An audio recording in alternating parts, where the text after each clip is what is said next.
प्यारे बच्चों, आज हम क्लास 7 की विज्ञान विषय की वर्कशीट नंबर 5 कर रहे हैं। यह 3 अगस्त के लिए आई है।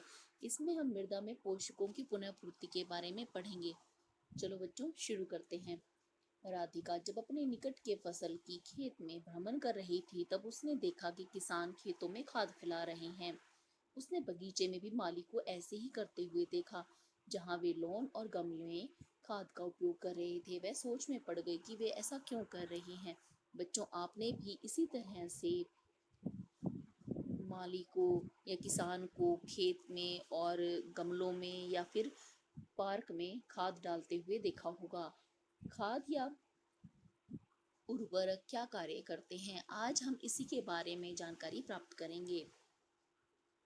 उर्वरक क्या है? उर्वरक एक रासायनिक पदार्थ है जो पौधों को पोषक तत्व प्रदान करते हैं, मुख्य रूप से नाइट्रोजन, फास्फोरस और पोटेशियम।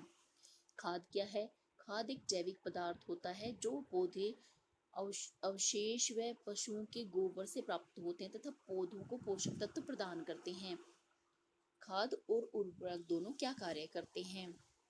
पादप अपनी वृद्धि और अच्छे स्वास्थ्य विकास के लिए मिट्टी से लगातार खनिज तत्व अवशोषित करते रहते हैं, जिसके कारण मृदा में इनकी कमी हो जाती है। जब मृदा में इनकी कमी हो जाती है तो पौधे अच्छे से वृद्धि नहीं कर पाते हैं। इसीलिए उर्वरक एवं खाद, जिनमें नाइट्रोजन, फास्फोरस, पोटेशियम आदि होता है, ये पौधों को पोषक तत्व प्रदान करते हैं। जब हम इन्हें मृदा में मिला देते हैं तो ये मृदा को समृद्ध कर देते हैं और भूमि में उर्वरक और खाद मिलाने से पोषक तत्वों की बढ़ोतरी हो जाती है और पौधा जल्दी बड़ा हो जाता है। पौधों को सभी पादप पोषकों में से नाइट्रोजन की मात्रा की ज्यादा आवश्यकता होती है। पौधे नाइट्रोजन की इस्तेमाल करके पोषक तत्व बनाते हैं, जिसमें प्रोटीन मुख्य होता है। तो हालांकि वायु में नाइट्रोजन बहुत ज़्यादा है, परंतु पौधे वायु से सीधे इसका उपयोग नहीं कर सकते। इसीलिए पौधों को नाइट्रोजन इस प्रकार चाहिए कि यह जल में घुल जाए और पौधे इसको मृदा से अवशोषित कर लें। राइजोबियम एक जीवाणु है जो चना, मटर, मूंग और फलीदार पादपों की जड़ों में रहते हैं। ये वायुमंडलीय नाइट्रोजन को ले सकते हैं और उसे विलेय पदार्थों में परिवर्तित कर देते हैं। यहाँ पर आप एक पौधा देख पा रहे होंगे। यहाँ पर जड़ों में आप एक कुछ गांठ जैसी संरचना दिखाई दे रही है। इन गांठों में राइजोबियम जीवाणु रहता है और इस प्रकार की गांठें चना, मटर, मूंग आदि फलीदार पौधों में मिलती हैं। यह राइजोबियम क्या कार्य करता है?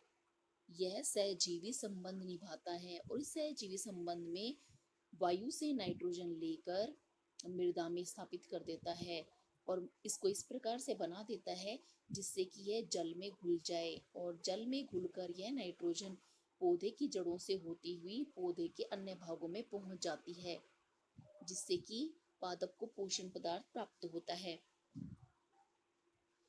अधिकतर दालें फलीदार पादपों से प्राप्त होती हैं। राइजोबियम अपना भोजन स्वयं नहीं बना सकता, इसीलिए जब ये फलीदार पौधों की जड़ों में रहता है तो वहाँ इसे भोजन और आश्रय मिल जाता है और बदले में यह पौधे को नाइट्रोजन प्रदान कर देता है और इस प्रकार सहजीवी संबंध निभाता है। सहजीवी संबंध को हम कैसे परिभाषित करेंगे? दो जीवों का मध्य संबंध जिसमें दोनों जीव आवास और पोषण के लिए परस्पर लाभान्वित होते हैं। यहाँ पर दो जीव कौन से हैं? पादप और दूसरा जीव है राइजोबियम बैक्टीरिया। ये दोनों एक दूसरे पर निर्भर कर रहे हैं और एक दूसरे को फायदा भी पहुंचा रहे हैं। इस प्रकार के संबंध को सहजीवी संबंध कहते हैं।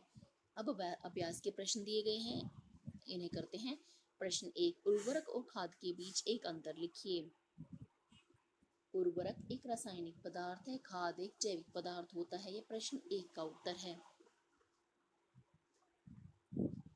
प्रश्न 2, पादप के लिए आवश्यक 3 पोषक तत्व हैं, नाइट्रोजन, फास्फोरस, पोटेशियम।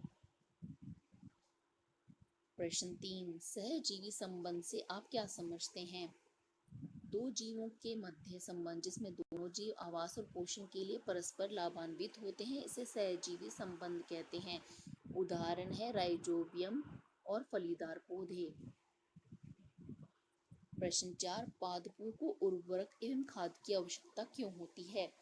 पादप अपनी वृद्धि और अच्छे स्वस्थ विकास के लिए मृदा से खनिज पोषक तत्वों को अवशोषित कर लेते हैं, जिससे कि मृदा में इनकी मात्रा कम होती रहती है। जब हम उर्वरक और खाद मिलाते हैं तो ये नाइट्रोजन, फास्फोरस और पोटेशियम मृदा में मिला देते हैं, जिससे मृदा में पोषक तत्व अधिक हो जाते हैं और इसीलिए हम भूमि में उर्वरक और खाद मिलाते हैं। बच्चों, यह प्रश्न 4 का उत्तर है। आज की वर्कशीट में बच्चों इतना ही है। जल्दी ही नेक्स्ट वर्कशीट के सॉल्यूशन के साथ मिलेंगे।